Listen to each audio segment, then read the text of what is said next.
watching those guys learn how to block courage, or whatever you want to call it, they've really come along. And I know our DBs have noticed it. And then just route running, understanding coverage. The more they see the coverage, man coverage, depending on leverage, how to attack it. So those are the two big things that we need. We need them to block, and we need them to run routes and get open. And they've been, from day one to now, it's been huge, and I hope it keeps going for the next 3 weeks. In the big picture, Tim, what would be a fair way to judge whether or not this will be a successful offense this season? Well, I think we have to do all the things that are required of a winning offense, right? You got to take care of the ball, right? And you have to be able to possess the ball and get first downs and not shoot yourself in the foot. But we can't be so worried about this new system or this new play or anything like that we're careless, and that's something that we've talked a ton about, and we need to make sure we're continuing to put the team in a situation to win. We're a unique third of this team, and then the more explosive, the better we run the ball, the more explosive we can be, and that's what we've really been focused on. Looking at the tape, we run the ball well here, and turning that into explosive offense is what we need to do. And we've talked a ton about that. We've been doing it so far. It's been fun to watch how long we can go to get through the 2 minutes and to get through the third long situations. We got to be efficient in as many situations as possible in a short amount of time. But making sure that we can possess the ball right on the first down, stay ahead of the chains, run into as many of those unique situations. Right? So that's really what we're focused on, is finding a way to run the ball and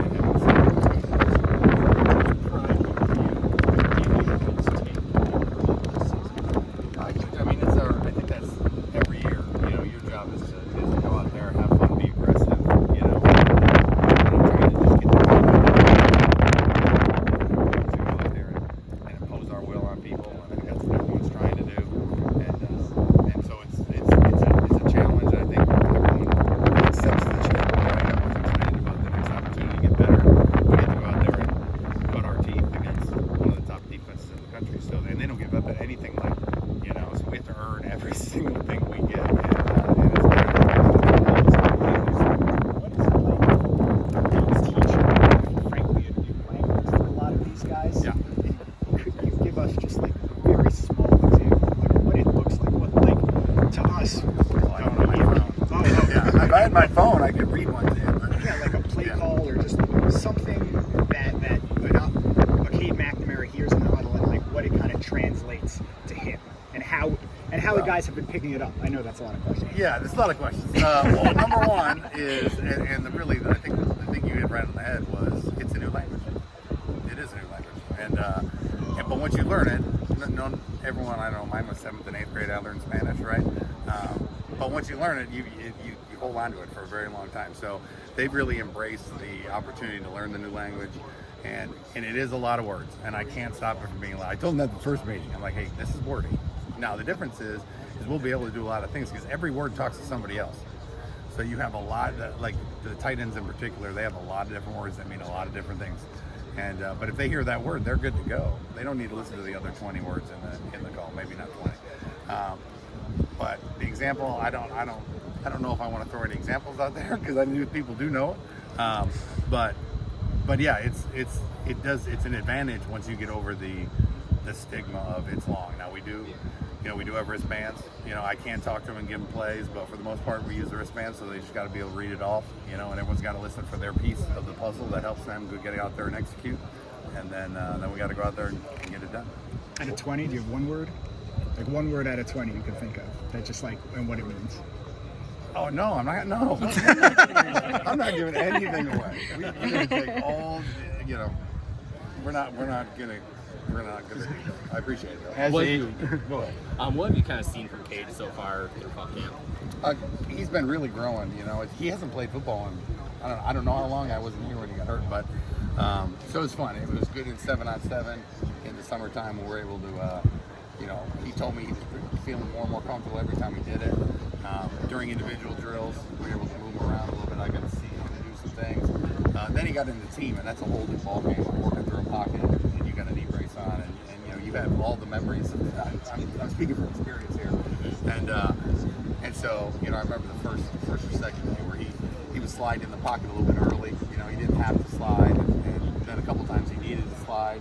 And slid too much, so, and that took a day, and that's a veteran for you, right? The next day we talked about it, he's like, yeah, I've just got to relax, and then now he's moving the pocket and working the pocket really well. So it's been fun to even see a guy, a veteran that's done this before, have to fight through things, right? We're going to fight through injuries, fight through everything, and instead of watch him grow even in 8 days, because he's had mostly good days, he had a couple bad days, and then bounce back the next day, and so it's been fun, just the willingness to continue to get up and keep going, even though you've played and you know you can do it, but you're fighting through something, and he's moving around, he's running pretty good, so it's been fun. What's the biggest benefit with having somebody as experienced and who's been around as much as Cade has been?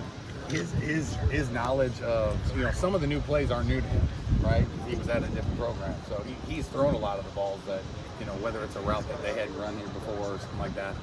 So having that knowledge is huge, and then the knowledge of coverage. He knows when the blitzes are coming, and he can change protections, and so he's really done a good job of using that to help us move forward as an offense when the guy that got the ball in his hands knows all those things.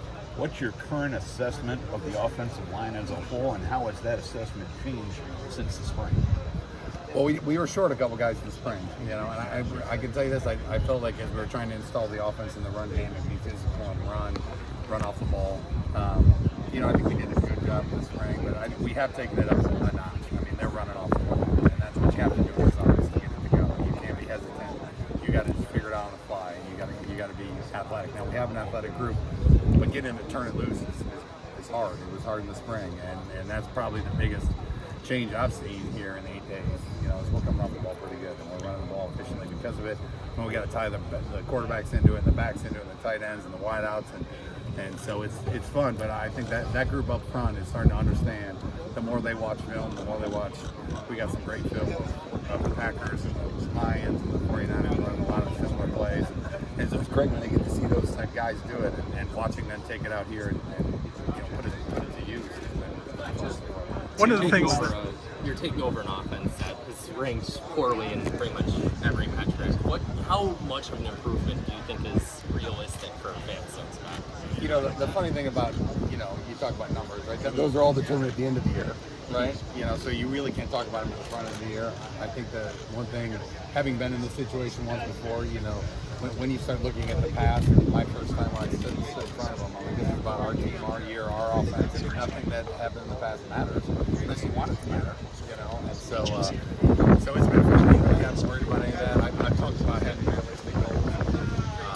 We always try to, you look at where you were last year, you try to cut it in half. If you're ranked 100th and something, you want to be 50th the following year. You can't be unrealistic. You want to be number one in this thing. You're stepping stools. When you're setting goals, you want to be attainable, and that's what we did in the last place I was at. That we were in this situation, and we attained most of them. We can just focus on getting better. All the teams just focus on getting better around here. The numbers always take care. At the end of the year, we'll figure out what those things are. Right now, we just got to focus on getting better. What are those realistic goals? Just cut everything half. Whatever we were last year, we'd like to be halfway there. I was, at the beginning of the year, and I don't look at it again to the end of the year. I kind of look at where we were nationally in a couple stats, and if we're, like I said, 120th, I want to be 60s in the 60s this year. If we were 50th, I want to be 25. If we were 40th, and just build it, as a stepping stone. So each one of those numbers, I've already done the math. I already have it saved on my computer. I'll look at it after the season's over, and we're going to find out where we're at.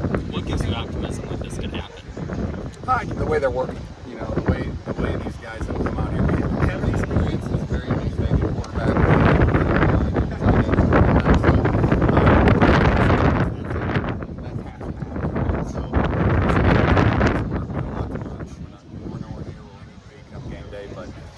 I've been happy with this. One of the things that the verbiage in the Shanahan offense is like 15 German words put into one. Yeah. So, how did you work with that just to make sure the quarterbacks remember We're still working on it, but they've really come a long way because it's one of those things the more you hear it, right? Spring was, they were faking it, right? They were like, oh yeah, coach, I know what that means. And then now they actually start understanding it. And the fun part is once they start understanding it, you can start moving things around and you can start, one word that means something for the Z can mean the same for the Y, can mean the same for the X. And I can't tell you that everyone knows all of them quite yet, I think our quarterbacks have a pretty good beat on it. So we just started really here, and starting next week, we really start just massaging all the language to make sure we're creating a whole new plays that the offense doesn't even know. They're just running what they're hearing. We've run those things a ton one way. Now we can switch to the pitcher, run the same thing again, and everyone will hear the words and do it. The defense thinks it's a whole new play, and our guys are just running the same thing they've been running. They don't even know that it's different sometimes. They're just listening for their words, and that's the key to this offense. That's why it's super flexible. You see, you work with a lot of different personnels, but you got to get to the point where everyone learns it. They've been studying hard. It's been fun to watch these guys work. One of the things that Kirk Ferentz just mentioned about seeing the improvement in the offensive line, his work was tempo. And obviously linemen are usually sort of the choke point on tempo for offenses. Does that sort of indicate that Iowa's offense in and of itself is going to be more up-tempo this season? I don't know what our metrics were last year, as far as I can tell you in this offense, we are going to huddle, not all the time, but most of the time. And I can tell you from being in the NFL, the difference between the good offenses and the great ones is you get to take a breath when they're in the huddle. But the moment the huddle breaks, the play starts. So they're coming to the line. We're shift motions now. And my favorite story with that is when we played the Chiefs. I mean, when they break the huddle, it's like playing Oregon. I mean, they're coming. They're coming to the line, shift, bump, motion, bam, snap, and then you take a breath because they go in the huddle for a minute and you can take a breath. So although you are in the huddle, so therefore you're not going to run 90 plays a game, there's still a tempo element when you get to the line of scrimmage, especially when you're disguising things and moving, changing, shifting. So I think that's what he's talking about. We're really working on that. We got a play clock out here every single day so they can figure out how fast we get out of the huddle. It tells me how much I can do when we get to the line of scrimmage to disguise things, so we can make sure we get in our final formation. But obviously, you rarely want to line up in your final formation. You want to we'll show them one thing or maybe two or three and then snap the ball and go to work. Thanks. I know you've been asked this, I'm sure, a couple times today. Just the quarterbacks that you have, what do you like from the two main guys, and what have you seen so far? Yeah, it's been fun. I mean, Cade's it's been fun watching him, battle through getting back to playing football. I've done it, everyone's done it, and he's had some really good days where he's confident early on. He was a little shaky in the pocket, just calmed down. Now he's moving in the pocket really well, like he's done for years and years and years now. Sully played football last year. He does a really good job in the pocket, but he's learning the brand. He didn't get to be around here in the spring like Kay did. So it's been fun to watch both. They're both playing at a pretty high level right now, and it's fun for me to figure out what they can do. Like we ran a play the other day that we ran in the spring, but Kay threw it a little bit late, and it was his first time ever running it. It was rep one for him, and not rep one for our offense yet, but it was rep one for Kay, and everything for Sully's rep one. So the more reps we can get, we really challenge them in walkthroughs. We're trying to get as many reps as we can, because muscle memory is a real thing, and to watch them continue to get better every single time they do something, they're committed to it. And it's been fun to watch them battle. A common misconception I had is